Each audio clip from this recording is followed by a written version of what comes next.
교회력에 따른 PPT 매일 말씀 묵상 2021년 4월 6일 화요일입니다. 오늘의 말씀 창세기 1장 20에서 2장 4 상반절, 고린도전서 15장 50에서 58절입니다.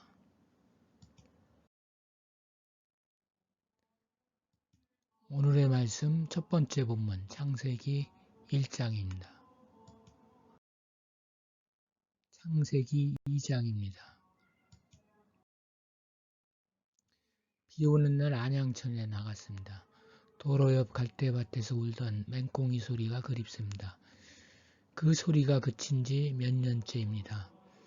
원인은 안양천변 개발입니다. 어린이 물놀이장을 만들고 미니 골프장을 만드느라 그 꼴이 되었습니다. 오늘은 말씀을 좁혀서 인간 창조에 대해서 살펴보겠습니다.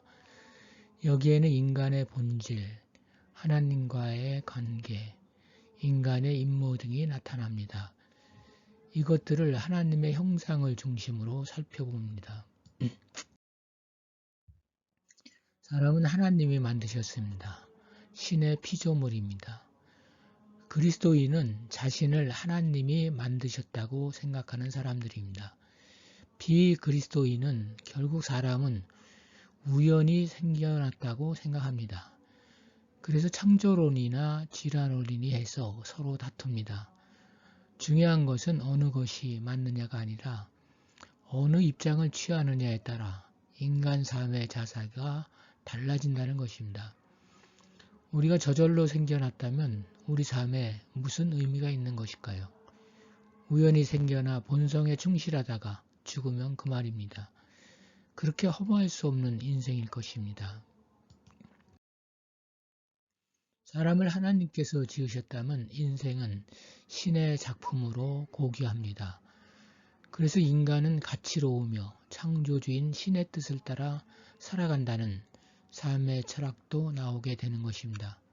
하나님이 지으신 고귀한 인간이기에 천부인권이라는 말도 나오는 것입니다. 사람을 하나님께서 지으셨다는 사실은 우리 삶의 기본 바탕입니다. 그것을 부정할 때 우리 삶은 허무, 무의미 또는 악을 따라 살게 될 것입니다. 하나님은 우리를 귀한 존재로 만들었습니다. 무엇보다 당신의 형상을 따라 만들었으니 그 이상 사람을 소중하게 생각하는 것이 어디 있겠습니까? 하나님의 형상은 동물들이 아닌 사람에게만 언급되었다는 면에서 동물들과는 다른 능력을 말하는 듯 합니다. 고대 이집트의 경우 오직 왕만을 신의 형상이라고 불렀습니다. 인간을 신의 형상이라고 한 것은 모든 인간이 왕처럼 존귀하고 존엄하다는 뜻입니다. 형상이란 말은 외형적인 면에서 인간이 하나님을 닮았다는 의미를 배격하는 것입니다. 즉 인간은 외형적으로 하나님을 닮지 않았다는 것입니다. 하나님의 형상을 존재론적으로 봐서 인간이 본질적으로 하나님을 닮았다는 말도 합니다.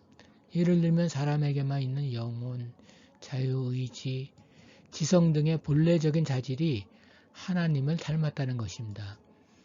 그런데 이것들은 현대의 개념이지 고대 유대에 그 같은 개념들이 있었는지는 의문입니다. 인간이 하나님의 형상이란 말은 인간과 하나님의 관계성의 관점에서 이해되어야 합니다. 즉 이것은 하나님으로부터 부여받은 인간의 행동 양식과 책임을 나타냅니다. 하나님의 형상으로서의 인간은 하나님과 특별한 관계를 맺을 수 있을 뿐만 아니라 맺고 살아야 하는 존재라는 것입니다.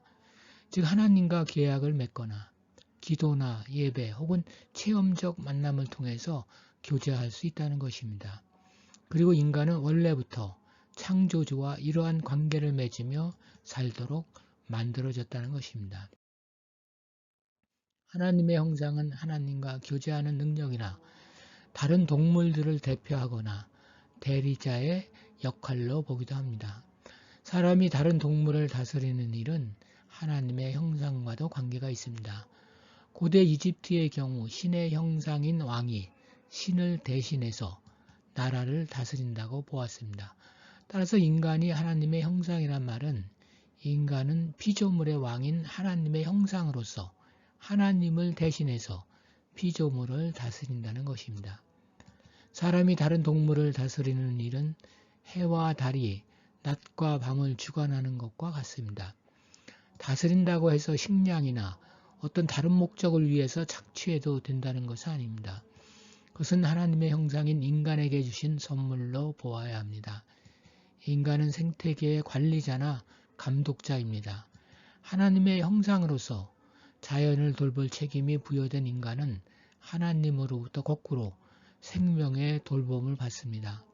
생육하고 번성하라는 명령과 동반되는 복을 주신다는 말은 동물들의 경우에서와 같이 생명이 지속된다는 하나의 보장입니다.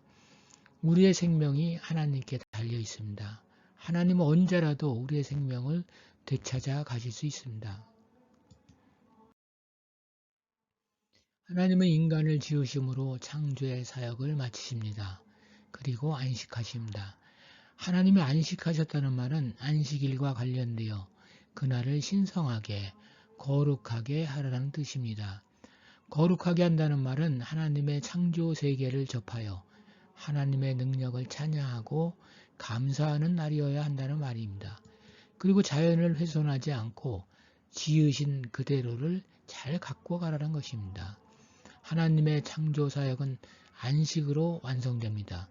그래서 어쩌면 안식은 창조의 절정이라 할 수 있습니다.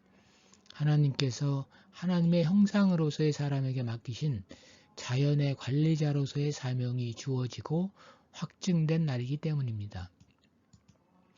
집 가까운 곳에 목감천이 있습니다. 천변에 어떤 운동기구가 필요한지 구청으로 연락바란다는 현수막이 걸려 있습니다. 그런데 정말 충분합니다. 너무 많아서 흉할 지경입니다. 산에는 웬 계단이 그렇게 많은지, 그렇게 하려면 자연을 훼손할 수밖에 없습니다. 사람의 편의를 위해 자연이 상처를 받는 것을 보면 마음이 아픕니다. 오늘의 말씀 두 번째 본문 고린도전서 15장입니다.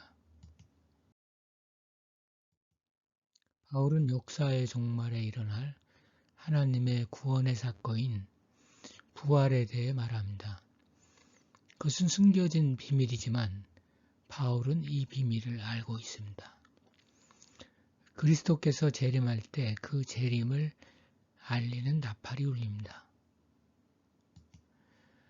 데살로니가전서 4장 16절에 주께서 호령과 천사장의 소리와 하나님의 나팔 소리로 친히 하늘로부터 강림하시리니.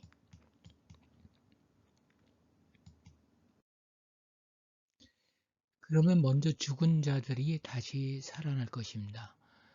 그리고 그때 살아있던 자들과 함께 모두 새로운 몸으로 변화될 것입니다. 지니고 있던 인간의 몸인 이 세상의 몸, 즉 썩을 것과 죽을 것은 썩지 아니할 것과 죽지 아니할 것인 영적인 몸으로 변화될 것입니다. 이 변화는 눈 깜짝할 사이에 순간적으로 일어날 것입니다. 죽은 자든 살아있던 자든 변화받지 않으면 종말론적인 하나님 나라에 참여할 수 없습니다.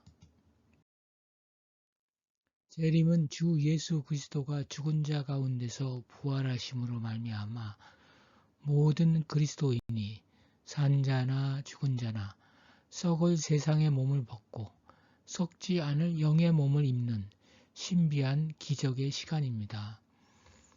아울러 재림의 시간은 죄와 악으로 인한 사망이 최종적으로 사라지는 시간입니다. 그리스도인은 그와 같은 기회를 허락하신 하나님께 감사를 드려야 할 것입니다. 우리가 하나님의 위대한 구원 드라마의 마지막을 믿음으로 바라보면서 그와 같은 장래의 재림과 부활로 인한 하나님의 은혜를 받게 될 것을 믿는다면 현실의 어두움과 죄의 세계에 얽매이거나 집착하지 않을 수 있습니다. 그리하여 우리는 미래에 나타날 약속의 소망을 품고 현재의 삶에 충실할 수 있습니다. 부활의 소망은 현재의 신앙을 유지하고 경고케 하는 힘이기 때문입니다. 우리는 이제 어두움과 죄와 죽음의 자녀들이 아니라 빛과 사랑과 생명의 자녀로 살아가야 한다는 요청을 받습니다.